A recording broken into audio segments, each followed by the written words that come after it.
आज के इस वीडियो में चांदी पहनने के फायदे बताऊंगी जो सोने और हीरे मोती से लाख गुना अच्छा है। तो ये वीडियो ध्यान लगाकर देखना। चांदी पहनने के फायदे में से ये आप लोगों को एक कहानी के माध्यम से बता रही हूँ। तो सुनो, ये बात उस समय की है जब कैलाश पर्वत पर शाश्वत शांति का वास था। हिम मंडित शिखर सूर्य की रश्मियों में स्वर्ण की भांति चमक रहे थे और चारों ओर एक दिव्य नीरवता व्याप्त थी। भगवान शिव, त्रिलोकी के स्वामी, अपनी समाधि में लीन थे और उनके मुख पर एक अलौकिक तेज विराजमान था।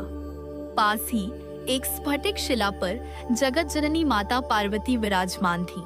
उनकी दृष्टि अपने स्वामी पर स्थिर थी, किंतु उनके मन में ब्रह्मांड के कल्याण की चिंता हिलोरे ले रही थी। उन्होंने पृथ्वी की ओर देखा। कलियुग अपने चरम की ओर बढ़ रहा था। मनुष्य की चेतना भौतिकता के बोझ तले दब रही थी। लोभ, क्रोध, ईर्ष्या और असंतोष ने मानव मन को एक रणभूमि बना दिया था। माता पार्वती, जो स्वयं करुणा और ममता की मूर्ति थी, मनुष्यों की इस दशा को देखकर अत्यंत व्यथित हो उठी। उन्होंने देखा कि कैसे मनुष्य छोटी छोटी बातों पर उत्तेजित हो जाते थे। उनका मन चंद्रमा की तरह घटता बढ़ता और अशांत रहता था। स्वास्थ्य की समस्याएं बढ़ रही थीं और आध्यात्मिक शांति मृग तृष्णा बन गई थी। उनकी करुणा का सागर उमड़ पड़ा। उन्होंने अपने समाधिस्थ स्वामी को देखा और निश्चय किया कि इस समस्या का समाधान केवल महादेव ही दे सकते हैं। जब भगवान शिव ने अपने नेत्र खोले तो उन्होंने अपनी प्रिय अर्धांगिनी के मुख पर चिंता की रेखाएं देखी। हे गौरी, उन्होंने शांत और गहरे स्वर में कहा, तुम्हारे मन को कौन सा विचार अशांत कर रहा है? तुम्हारी दृष्टि में इतनी करुणा और चिंता क्यों है? माता पार्वती ने हाथ जोड़कर कहा, हे मेरे स्वामी, हे त्रिकालदर्शी, मैं पृथ्वी पर अपने पुत्र पुत्रियों मनुष्यों की दशा देखकर चिंतित हूँ। कलियुग का प्रभाव उन्हें भीतर से खोखला कर रहा है। उनका मन अस्थिर है, शरीर रोगी है और आत्मा शांति के लिए तड़प रही है। वे धन संपत्ति के पीछे भागते हैं, स्वर्ण और रत्नों का संग्रह करते हैं, फिर भी उनके जीवन में संतोष नहीं है। हे प्रभु, क्या कोई ऐसा सरल उपाय नहीं है जिसे अपनाकर साधारण से साधारण मनुष्य भी अपने मन को शांत कर सके, अपने शरीर को स्वस्थ रख सके और अपनी ऊर्जा को संतुलित कर सके? उन्होंने आगे पूछा, हे महेश्वर, मैंने युगों से देवों और असुरों को विभिन्न धातुओं और रत्नों के लिए युद्ध करते देखा है। स्वर्ण सदैव ही शक्ति और समृद्धि का प्रतीक रहा है, परंतु कलियुग के इस चंचल और उग्र वातावरण में मनुष्य के लिए सबसे हितकारी धातु कौन सी है? उसे किस धातु को धारण करना चाहिए जिससे उसका तन और मन दोनों पर सकारात्मक प्रभाव पड़े? धातु धारण करने का वास्तविक महत्व क्या है? पार्वती जी ने अपनी जिज्ञासा को और स्पष्ट करते हुए कहा, मैंने प्राचीन युगों में, यहाँ तक कि सतयुग, त्रेता और द्वापर में भी ऋषियों, मुनियों और सामान्य जनों को एक विशेष शीतल धातु के आभूषण पहनते देखा है, जो स्वर्ण की तरह अहंकार और ऊष्मा को नहीं बढ़ाती थी। वह धातु थी चांदी। हे महादेव, कृपा करके चांदी की उत्पत्ति का रहस्य बताइए। उसका धार्मिक महत्व सोने से भी अधिक क्यों माना जाना चाहिए? और अंत में, कलियुग में चांदी का कड़ा, अंगूठी या अन्य कोई आभूषण पहनने के क्या वास्तविक लाभ हैं? भगवान शिव, माता पार्वती के इन गहन और लोक कल्याणकारी प्रश्नों को सुनकर मंद मंद मुस्कुराए। उनका मुखमंडल एक दिव्य आभा से प्रकाशित हो उठा। उन्होंने कहा, हे जगत जननी, तुमने एक बार फिर यह सिद्ध कर दिया कि तुम्हारा हृदय ब्रह्मांड के समस्त जीवों के लिए करुणा से भरा है। तुमने जो प्रश्न पूछे हैं वे अत्यंत गूढ़ हैं और उनका उत्तर कलियुग के मनुष्यों के लिए अमृत के समान होगा।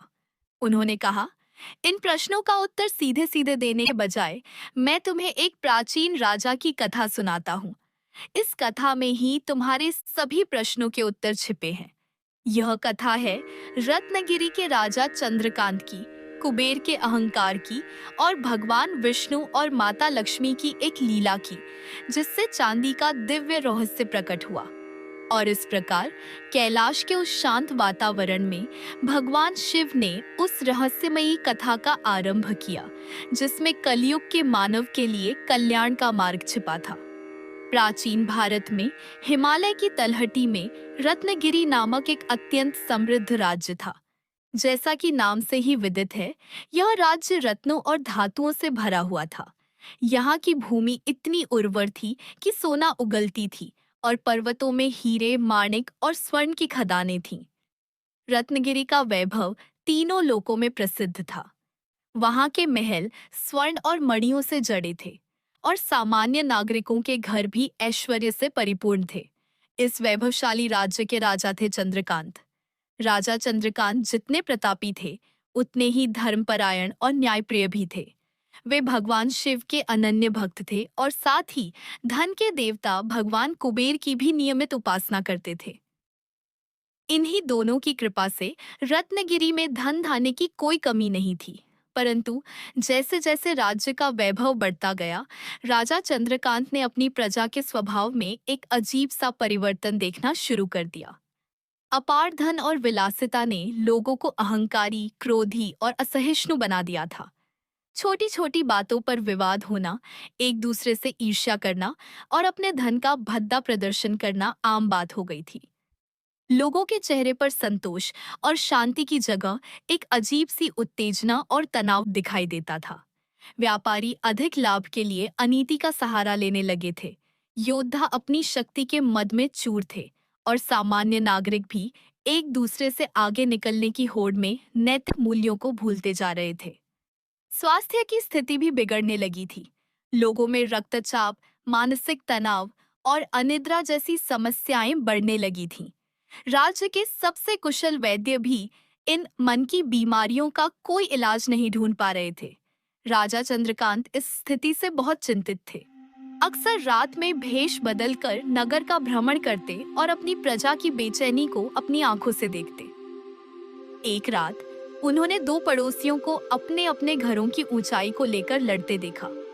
दोनों इस बात पर झगड़ रहे थे कि किसका घर दूसरे से 1 इंच ऊंचा है, जो उनके बढ़ते अहंकार का प्रतीक था।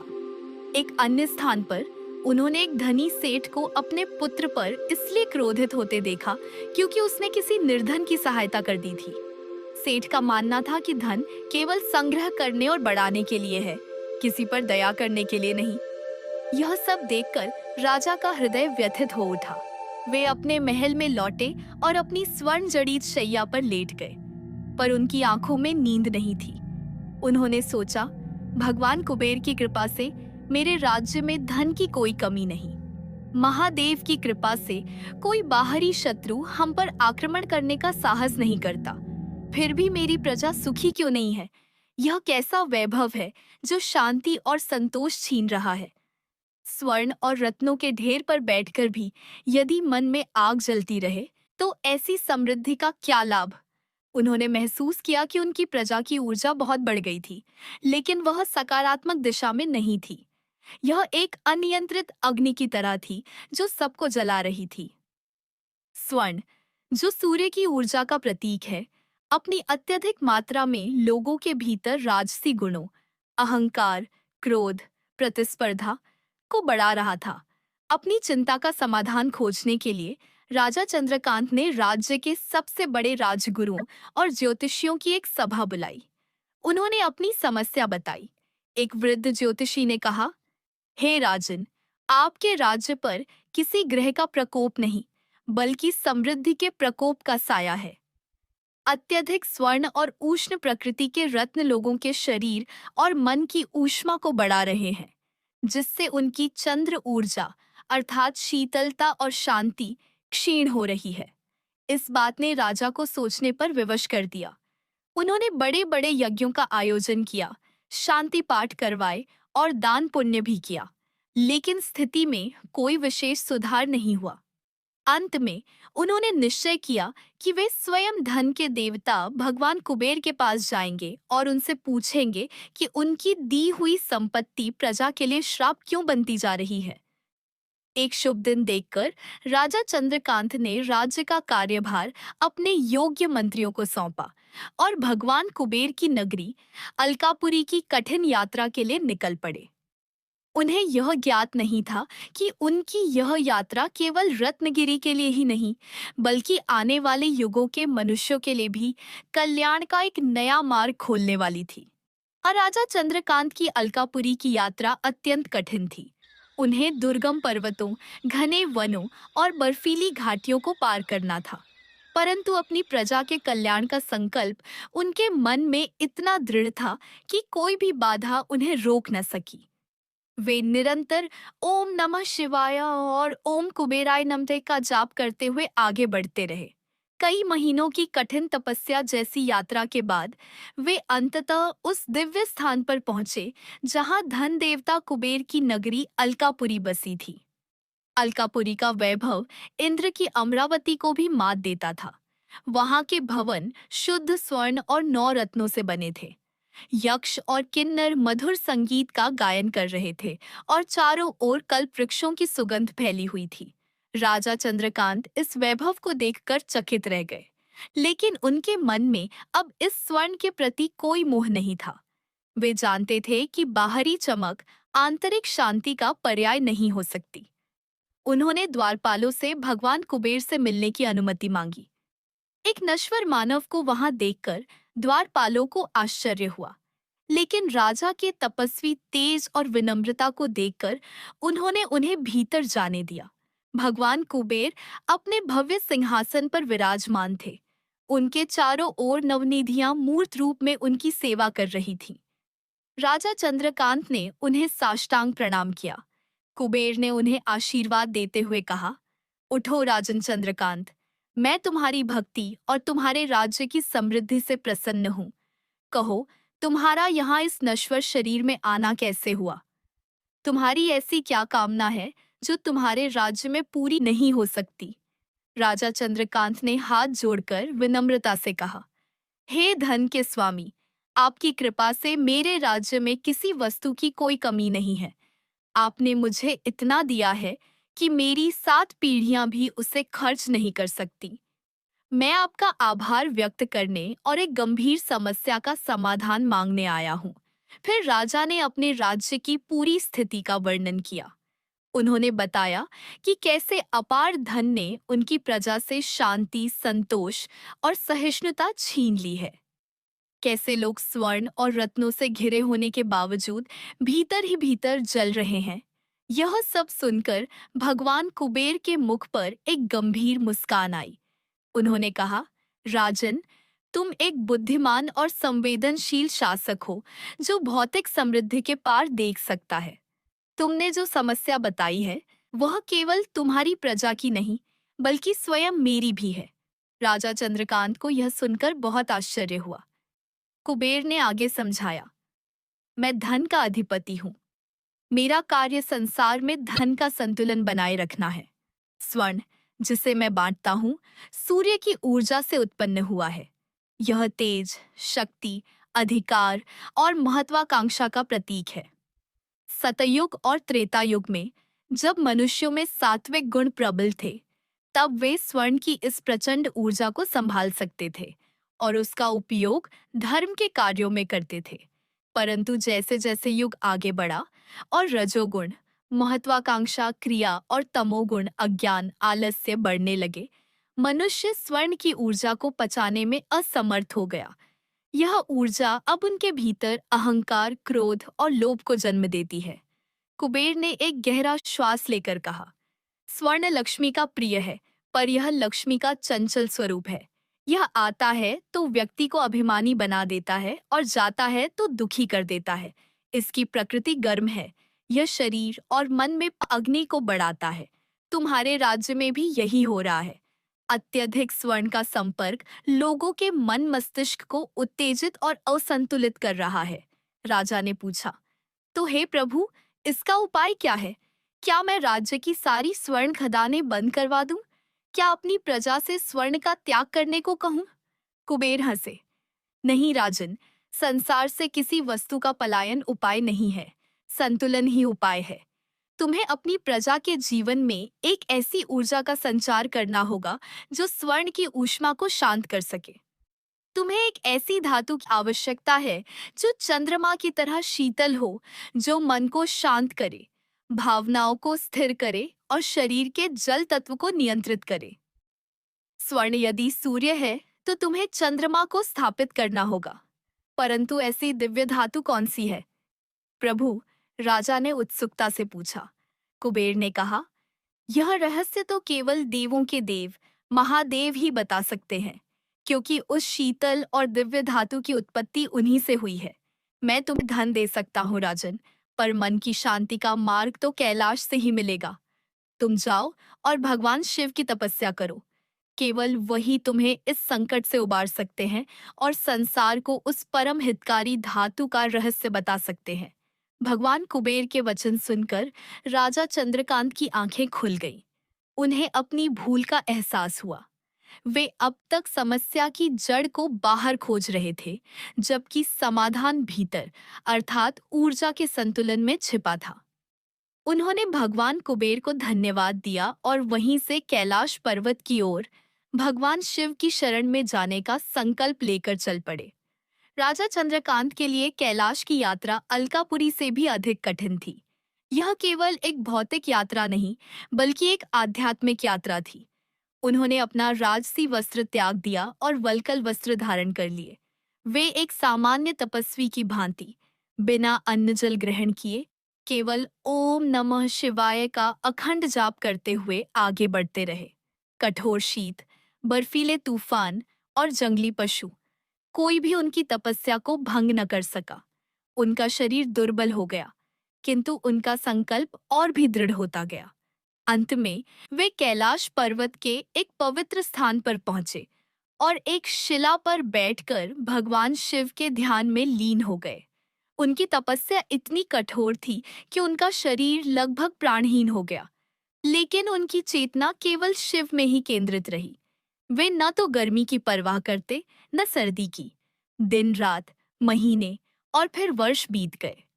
उनकी भक्ति की अग्नि से त्रिलोक प्रकाशित हो उठा। अंततः भक्त की ऐसी अविचल पुकार सुनकर करुणामय भगवान शिव का आसन डोल गया। उन्होंने अपनी आंखें खोली और अपने भक्त की परीक्षा समाप्त करने का निश्चय किया। एक दिन जब राजा चंद्रकांत अपने ध्यान की पराकाष्ठा पर थे, उनके सामने एक दिव्य प्रकाश पुंज प्रकट हुआ। उस प्रकाश में से डमरू की ध्वनि और ओम का नाद सुनाई देने लगा। धीरे धीरे वह प्रकाश शांत हुआ और राजा ने अपने समक्ष अपने आराध्य भगवान चंद्रशेखर को खड़े पाया। उनकी जटाओं में गंगा और चंद्रमा विराजमान थे, गले में वासुकी नाग लिपटे थे और त्रिनेत्र से करुणा की वर्षा हो रही थी। राजा चंद्र अपने आराध्य को देखकर सब कुछ भूल गए। वे उनके चरणों में गिर पड़े और उनकी आंखों से अविरल अश्रुधारा बहने लगी। भगवान शिव ने उन्हें उठाकर अपने हृदय से लगा लिया। उठो राजर्षि चंद्रकांत, तुम्हारी भक्ति और तुम्हारी प्रजा के प्रति तुम्हारा प्रेम धन्य है। मैं तुम्हारी तपस्या से अत्यंत प्रसन्न हूँ। मांगो, क्या वर चाहते हो? राजा ने हाथ जोड़कर गदगद स्वर में कहा। हे प्रभु, मुझे अपने लिए कुछ नहीं चाहिए। मुझे केवल अपनी प्रजा के लिए शांति और संतोष का मार्ग चाहिए। भगवान कुबेर ने मुझे बताया है कि मेरे राज्य की समस्या का समाधान एक शीतल और दिव्य धातु में छिपा है, जिसकी उत्पत्ति आपसे हुई है। हे महेश्वर, कृपा करके उस धातु का रहस्य बताइए। यह चांदी क्या है? इसकी उत्पत्ति कैसे हुई? और कलयुग में इसका महत्व स्वर्ण से भी अधिक क्यों है? राजा के इन प्रश्नों को सुनकर भगवान शिव मुस्कुराए। यह वही प्रश्न थे जो कभी माता पार्वती ने उनसे पूछे थे। उन्होंने कहा, राजन, आज मैं तुम्हें चांदी, जिसे रजत या रूप्य भी कहते हैं, की उत्पत्ति का वह रहस्य बताता हूँ जो अत्यंत गोपनीय है। भगवान शिव ने कथा सुनानी प्रारंभ की। बहुत समय पहले की बात है, जब दक्ष प्रजापति के यज्ञ में माता सती ने अपने प्राणों की आहुति दे दी थी, तब मेरे भीतर असीम क्रोध और असीम दुख का सागर एक साथ उमड़ पड़ा था। मेरे क्रोध से वीरभद्र और महाकाली ने जन्म लिया और उन्होंने दक्ष का यज्ञ विध्वंस कर दिया। पर जब मैंने सती के उस दग्ध शरीर को देखा तो मेरा सारा क्रोध करुणा और वियोग की पीड़ा में बदल गया। मेरे नेत्रों से, विशेषकर मेरे तीसरे नेत्र से, दुहक और करुणा के जो आंसू बहे वे पृथ्वी पर जहां जहां गिरे वहां एक अद्भुत, शीतल और श्वेत धातु का जन्म हुआ। वही धातु चांदी कहलाई। चूंकि यह मेरे नेत्रों के जल, विशेषकर करुणा और शांति के भाव से उत्पन्न हुई थी, इसलिए इसमें स्वाभाविक रूप से शीतलता, पवित्रता और भावनात्मक संतुलन प्रदान करने की शक्ति है। यह मेरे शरीर का ही एक अंश है। जैसे चंद्रमा मेरे मस्तक पर विराजमान होकर संसार को शीतलता प्रदान करता है, वैसे ही चांदी धारण करने वाले के मन और शरीर को शीतलता प्रदान करती है। शिव ने आगे कहा, अब सुनो कि इसका महत्व स्वर्ण से अधिक क्यों है, विशेषकर कलयुग में। स्वर्ण की उत्पत्ति सूर्य के तेज और अग्नि की ऊष्मा से हुई है। यह ग्रह मंडल में सूर्य का प्रतिनिधित्व करता है। यह शक्ति, अधिकार, तेज और धन का कारक है। यह शरीर में अग्नि तत्व को बढ़ाता है। जिन युगों में मनुष्य आध्यात्मिक रूप से बलवान थे, वे इस ऊर्जा को संतुलित रख पाते थे। परंतु कलयुग में मनुष्य का मन पहले से ही अशांत, क्रोधी और चंचल है। उसका शरीर पित्त और वात प्रधान है। ऐसे में यदि वह अत्यधिक स्वर्ण धारण करता है तो यह उसके भीतर की अग्नि को और भड़का देता है, जिससे उसका अहंकार, क्रोध, रक्तचाप और मानसिक तनाव बढ़ता है। इसके विपरीत चांदी चंद्रमा का प्रतिनिधित्व करती है। यह शरीर में जल तत्व और कफ को नियंत्रित करती है। इसकी प्रकृति शीतल और सात्विक है। कलयुग का मनुष्य, जो पहले से ही तनाव और गर्मी से पीड़ित है, जब चांदी को धारण करता है तो यह उसके उग्र मन को शांत करती है।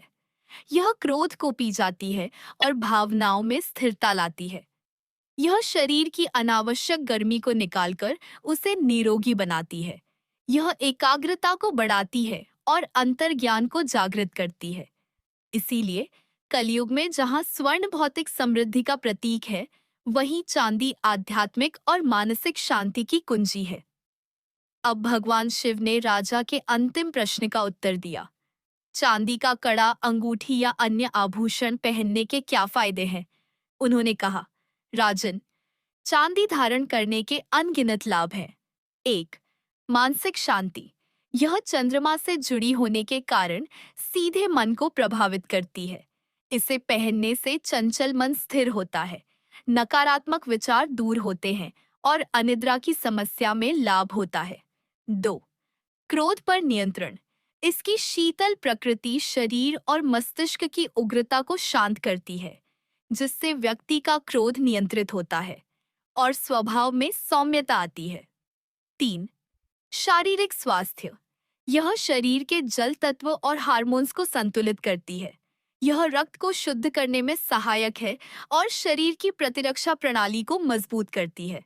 यह जोड़ों के दर्द और सूजन में भी राहत देती है। 4. नकारात्मक ऊर्जा से रक्षा। चांदी एक अत्यंत पवित्र धातु मानी जाती है। यह बाहरी नकारात्मक ऊर्जाओं, जैसे कि नजर दोष या किसी भी प्रकार की बुरी शक्तियों से पहनने वाले की रक्षा करती है। 5. सौंदर्य और शुक्र ग्रह का बल। चांदी शुक्र ग्रह से भी संबंधित है, जो सौंदर्य, प्रेम और भौतिक सुखों का कारक है। इसे धारण करने से व्यक्ति के आकर्षण में वृद्धि होती है और उसके भौतिक सुख सुविधाओं में भी सुधार होता है। 6. आध्यात्मिक उन्नति।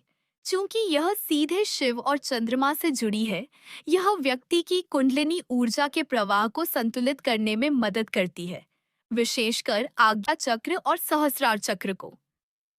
इससे ध्यान में गहराई आती है।